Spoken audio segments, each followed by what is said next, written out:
মমতা বন্দ্যোপাধ্যায় কালকেও সততার প্রতীক ছিল, আজও সততার প্রতীক আছে। মমতা বন্দ্যোপাধ্যায় কোন রকম অসৎ কাজ বা অন্যায় কাজ কখনো করেনি, জীবনে কোনোদিন করবেন, এটা বিশ্বাস রাখতে হবে।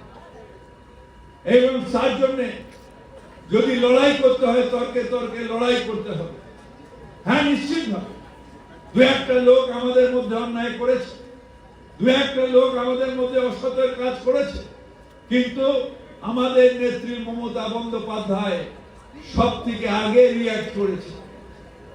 যতই অন্যায় হোক, আজকে সন্দেশখালীতে অন্যায় হয়েছে, যে একটা কোর্টে নিয়ে একটা বিভ্রান্ত ছিল, কার অর্ডারে অ্যারেস্ট হয়েছে? আমাদের নেত্রী মমতা বন্দ্যোপাধ্যায়ের অর্ডারে। তুমি তৃণমূল করলে যদি অন্যায় করে থাকো অ্যারেস্ট করবে। পরে গিয়ে এরা কোর্টের ভরসায় সিবিআই নিয়ে নিয়েছে। সিবিআই রবীন্দ্রনাথের নোবেল আজ পর্যন্ত পারেনি, আর কোন কেসে ফাইনাল চার্জশিট দিতে পারবে না।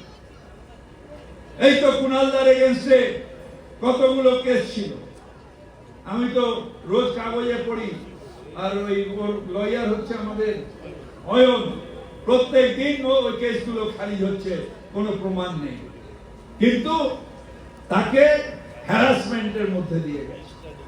আমাদেরও বেশিরভাগই প্রচার, অর্থাৎ হিটলারের একজন ছিল, কি নাম হিটলারের, গোবেলস, সেই গোবেলসের থিওরি, একটা মিথ্যা কথাকে বলে বলে বলে বলে বলে বলে মানুষ সেটাকে সত্য করে। 16 সালেও এবিপি আমাদের বিরোধিতা করেছিল। তখন কংগ্রেস আর সিপিএম দুজনকে নিয়ে মিনিস্ট্রি তৈরি করেছিল। বাংলার মানুষ বলেছিল মমতা ব্যানার্জি ছিল, মমতা ব্যানার্জি আছে। 21-এও সারা মিডিয়াকে নিয়ে একবার দাঁড়িয়ালা একবার মোটা রেগুলার করে প্যাসেঞ্জারি করেও মমতা ব্যানার্জিকে ফেলার চক্রান্ত করেছিল, কিন্তু বাংলার মানুষ বলেছিল মমতা ব্যানার্জি ছিল, আছে, থাকবে। তাই এবারও হাজার পরিকল্পনা হচ্ছে, রোজ রোজ নতুন।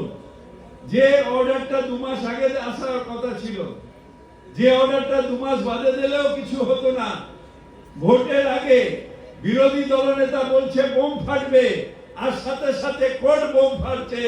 তার মানে হচ্ছে হোয়াট বিরোধী দলনেতা সেজ টুডে কোর্ট ডুজ টুমরো।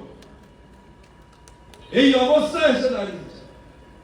তার বিরুদ্ধেও লড়াই করতে হবে, মানুষকে সচেতন করতে হবে। হ্যাঁ, নিশ্চয় আমাদের কাছে টিভি চ্যানেল কেনার মতন ক্ষমতা নেই, ওই ডিস্ট্রিবিউশন যেটা বিজেপি করতে পারে আমরা নেই, কিন্তু আমাদের কাছে ছাত্র শক্তি আছে, যুব শক্তি আছে।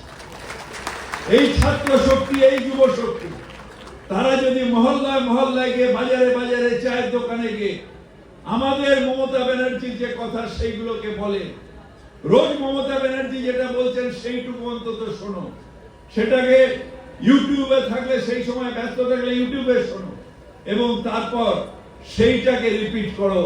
বাংলার মানুষ বুঝতে পারবে যে তৃণমূল কংগ্রেস ছিল, তাই বাংলা উন্নয়ন হয়েছে। নাহলে এখানেও হাতরাস হতো, এখানে অন্য অন্য যে অত্যাচার সেগুলো হতো। ডবল ইঞ্জিন সরকার অনেক সময় মানুষের জন্য বিপদ ডেকে আনছে। হ্যাঁ, নিশ্চিতভাবে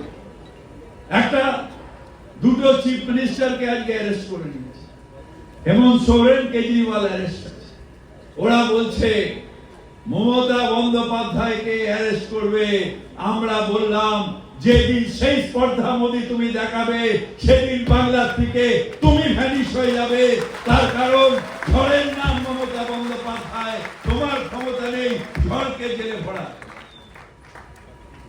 অন্যায় ভাবে আমাদের অনেককে জেলে রেখেছে, অনেকের উপর অত্যাচার হয়েছে, কিন্তু মাথা নত করব না, মাথা নত করব না। তার কারণ মাথা নত কারা করে? যারা কাওয়ার্ড হয় তারা মাথা নত করে, যারা ভীতু হয় তারা মাথা নত করে। আমরা চলি সম্মুখ পানে, কে আমাদের রুখবে? আমরা এগিয়ে যাব, তোমরা আমাদের শক্তি, তোমরা এগিয়ে যাবে, আমরা এগিয়ে যাব, আমরা জয় করব। এবং ভারতবর্ষ থেকে বলবো বিজেপি হটাও, দেশ বাঁচাও, বিজেপি হটাও, দেশ বাঁচাও। এই আশা তোমাদের উপর রেখে আমার বক্তব্য শেষ করছি। জয় হিন্দ, বন্দে মাতরম, তৃণমূল কংগ্রেস জিন্দাবাদ, মমতা ব্যানার্জি জিন্দাবাদ।